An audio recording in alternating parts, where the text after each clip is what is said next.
Как же научиться трансформировать боль, непринятие, агрессию в нашу сторону, злость в любовь? Не давать подкрепления этой негативной части, не отвечать агрессией на агрессию. И не предавать себя, не чувствовать себя слабым, когда мы промалчиваем, и потом себя очень плохо чувствуем. Как же? Когда вы слышите, что к вам так обращаются, да, вот назревает конфликт, или вы в конфликте уже, идите в сердце. Начните чувствовать ваше сердце, эту область, что внутри вас происходит. Отвлекитесь от человека, от его слов. Услышьте себя в этот момент. Просто в сердце сразу идите, не думайте, начните чувствовать. И смотрите на ситуацию, на человека из сердца. Вот представьте, как вы опускаете свое думание, свой мозг в сердце и смотрите оттуда.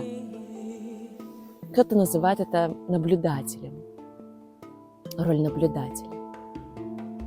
Но для меня это как будто бы немного такое отчуждение, свысока на это посмотреть.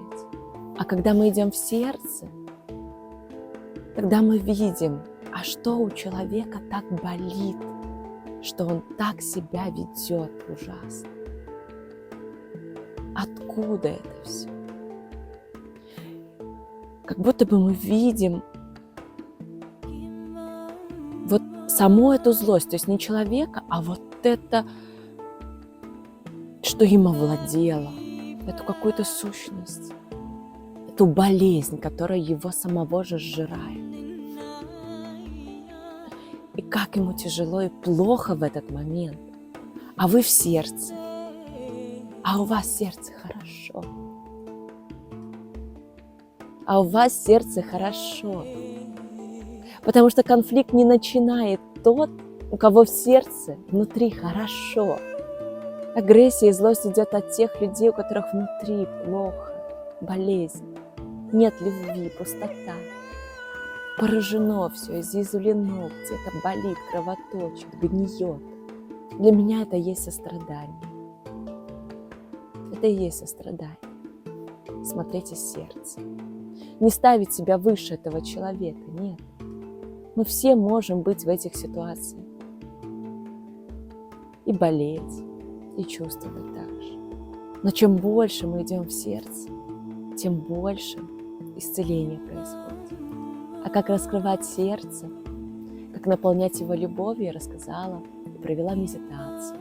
И как исцелять травмы прошлого, обидные ситуации, если они уже произошли, вы после этого себя очень отвратительно чувствуете, как будто бы предали себя, смолчали или наоборот, плохо себя как-то агрессивно вели. Как это исцелить, я тоже рассказываю в медитации. Я надеюсь, это кому-то поможет. Я знаю, что это помогает, исцеляет. Делюсь с вами любовью моего сердца, любовью пространства, которое идет через мое сердце, любовью Бога. Благодарю.